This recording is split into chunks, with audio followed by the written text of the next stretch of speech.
I'm Deborah Diane with babyboomerretirement.com, the blog that helps 10,000 baby boomers a day get ready for retirement. Today's topic, as you may have seen, is going to be how to qualify to be in a retirement community. And the laws are more complicated than you may think. First of all, it's federal law that governs most of it. And there may be special rules that your own homeowners association has in addition to the federal law, but basically everyone has to obey the federal laws.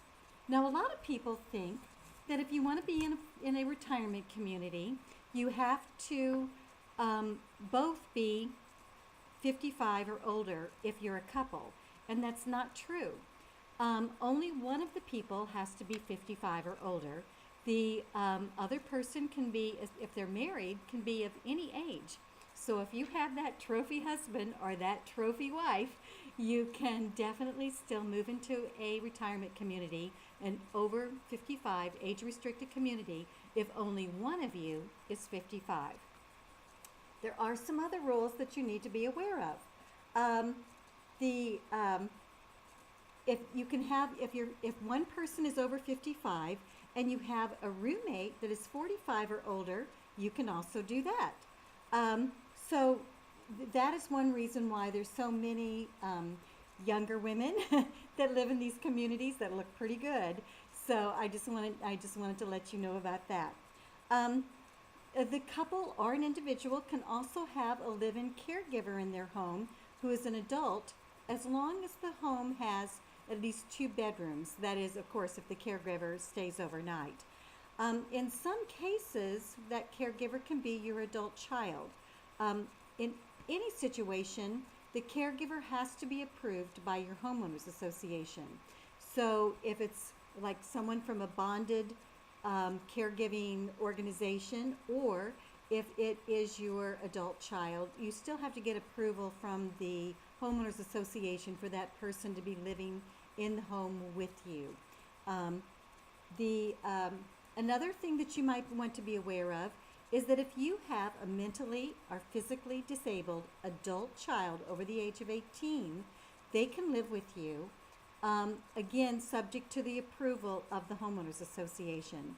So many couples move into these over 55 age-restricted communities for this very reason. It's a nice, comfortable, safe place where they can live, where they get extra help. Often the homeowners association does things like yard maintenance, exterior maintenance of your home, and so it's a good arrangement. It works out very well for everybody in your family.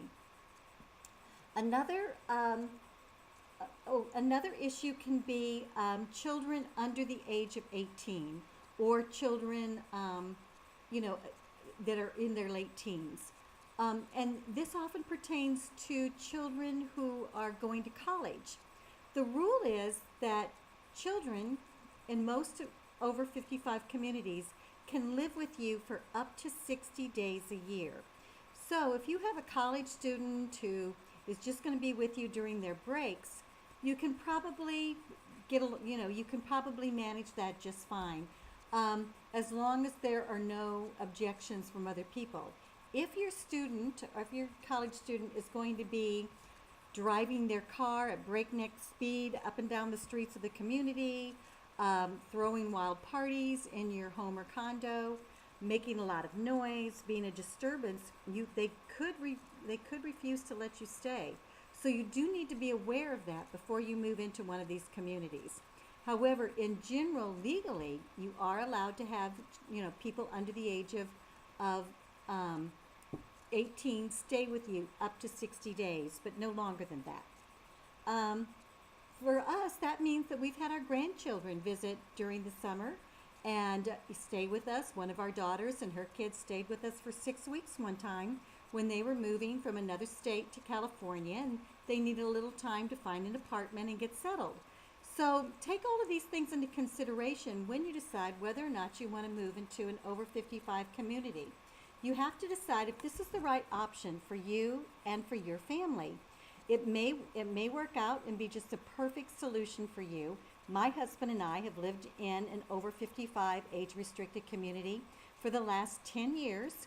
We've had no problems. Our children love to visit us here.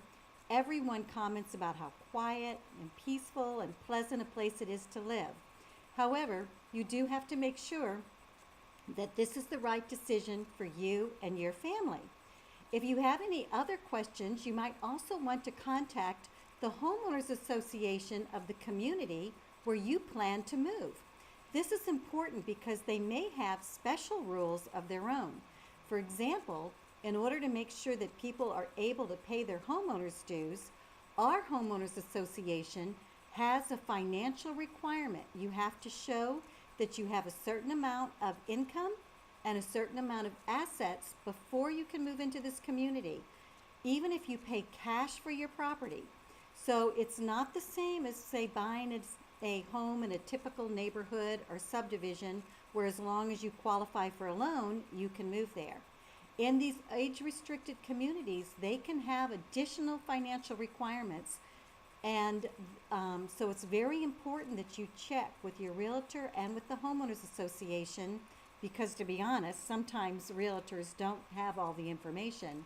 So check it out thoroughly before you commit to buying a property, because you do not want to go through all of this difficulty only to discover that you don't qualify to live there. I hope that this helps you understand exactly what you need to know in order to move into a homeowners association that is in an age-restricted over 55 community. And please be sure to check with all of your local regulations and rules to find out this information too. Again, this is Deborah Diane with babyboomerretirement.com, and that's baby-boomer-retirement.com.